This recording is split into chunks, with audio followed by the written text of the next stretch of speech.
Hello, this is Chuck and Dapper, and we're coming to you live from Chuckadelphia. And tonight we want to talk about, thank you for that kiss, sir. Tonight we want to talk to you about two important words in the English language, who and whom.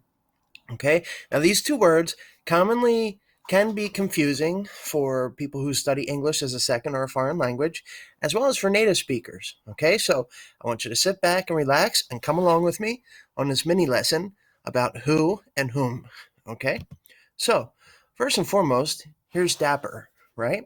So Dapper has a question about this box.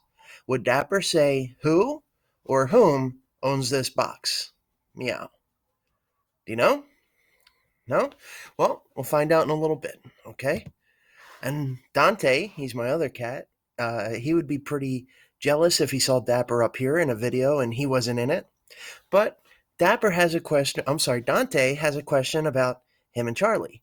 Would Dante say, who do you love more, me or Charlie? Or, whom do you love more, me or Charlie? Well, if you're not sure, we'll come back to that in a moment, right? So, Mr. Owl says who is for subjects and whom is for objects. Okay? Now, let's talk about basic sentence structure in English, right? So our sentences go subject, verb, then object, correct? Now, as you hopefully remember, subjects come before verbs. Objects can come after verbs and prepositions. Okay? So I want you to remember that as we talk about this lesson, because it'll certainly help you out with your understanding of it. Okay? So, subject versus object, right?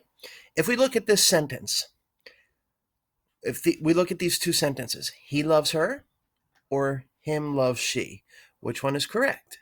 Well, remember, both he and she are subject pronouns, right? And then him and her are object pronouns, okay? So therefore, okay, we would say he loves her, right? Because he is the subject. Okay?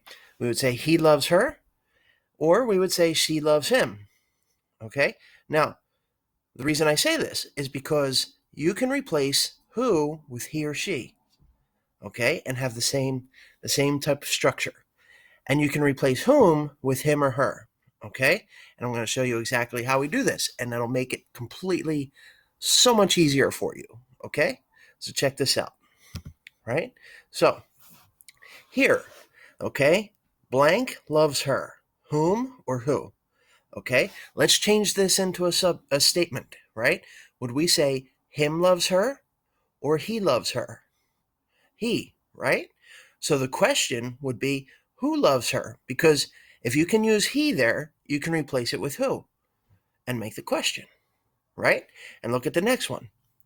Blank owns this red jacket. Would we say he owns or him owns? That's it. The key is to make this into a statement, and then it'll help you determine whether to use who or whom. Okay? Now, that's for questions, right? Now, what about adjective clauses? Okay, down here, Bill Gates, blank, is a very wealthy man. Okay? Is a founder of Microsoft. Now, the adjective clause, right? It's describing Bill Gates.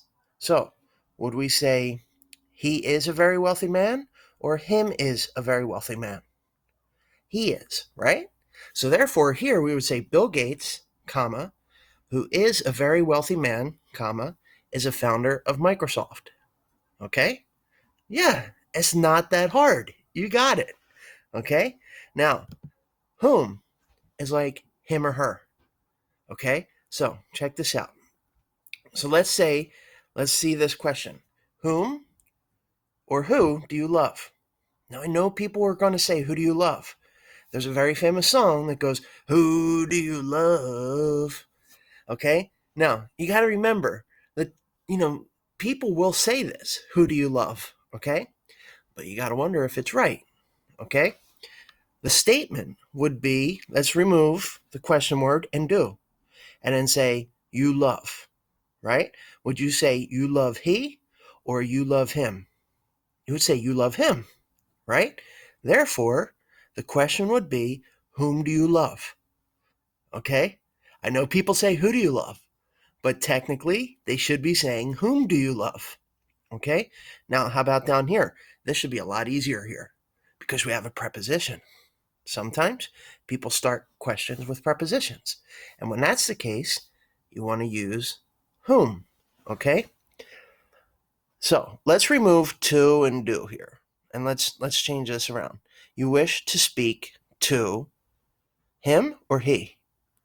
Him, right? Therefore, here we would use whom. To whom do you wish to speak? You got it? It's coming together now, right? I'm really excited that you're with me here, and I hope you understand this a little better. Okay? Now how about down here? Okay? Now we got another adjective clause. That is a man whom or who I do not trust. Well, look here in the adjective clause. Okay? We have a subject. Okay? So, I do not trust he or him. Him. So here we put whom. I do not trust him. That is a man whom I do not trust. Okay, now look at this other adjective clause down here. That is a man who is a big wrestling fan. Notice the difference here? There's no subject here. Here we have I. Here, there's no subject. If you have the subject in the adjective clause, okay, or the noun clause, you use whom. When you have no subject, you're going to use who. Okay? Now let's take a look at a few more examples. Okay? Now, this is a common statement that you'll see to start a letter, a business letter, when you're not sure who you're writing to. Okay? So here, to who or whom it may concern. Again, we have a preposition here, to. Therefore, we got to say whom. To whom it may concern. See that? Yeah, that's it. Now, how about here? I wonder who or whom he is talking about. Well, here's your verb, okay? Then we have a noun clause here. But see here, he, that's a subject, okay? And technically, he is talking about, now we need the object, him or he. Him, right? So we would use whom. I wonder whom he is talking about. Now, these rules also apply to whoever and whomever. But let me show you something that you may come across as you use these structures. Okay? Like here. I will give this money to whomever or whoever wants it more. Now here we're in a little bit of a pickle, right? So here we got a preposition. Okay? But we also don't have a subject here. What do we go with? Okay? Technically, we should go with whoever. Because if we put whomever here, then we don't have a subject, and we need a subject to make it work. Okay? So therefore, in this type of structure, I will give this money to whoever wants it more. Okay? Now, let's see a few more. How about here? Whoever or whomever wants to come to my party has to let me know soon. Okay? Now we have a noun clause as the subject of this sentence, right? So here, right, we don't have a subject before the verb. Okay? So again, he wants or him wants? He wants, right? So we would go, whoever wants to come to my party has to let me know soon. Okay? Now how about down here? Another question. Okay? Who or whom is Lucy going to the prom with? Again, let's change this into a statement. Lucy is going to the prom with he or him? Him, right?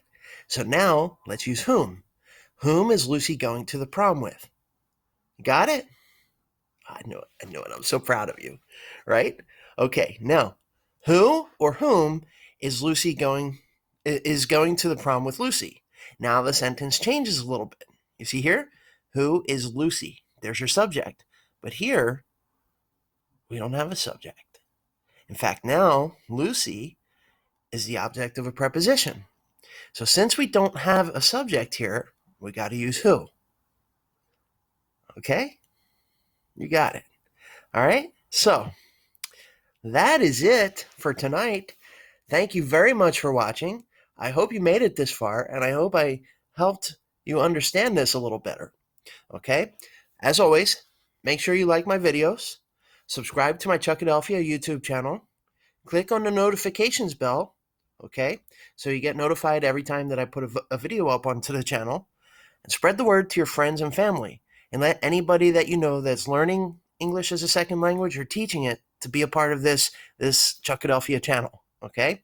Ask questions, give comments or examples for feedback, and let's get this going. Let's interact, okay? I also want to give a special thanks to my buddy Scott Cassidy, who provided some lovely pictures here, including this one of the night sky. I believe it's in Australia, okay? And if any of you ever has any pictures that you would like to share with me, you let me know, okay? And maybe they can show up in some of these videos. But for now, thank you again. I appreciate it. This is Chuck coming to you from Chuckadelphia, representing Team Infinite at Infinite English Academy in Quito, Ecuador. Okay?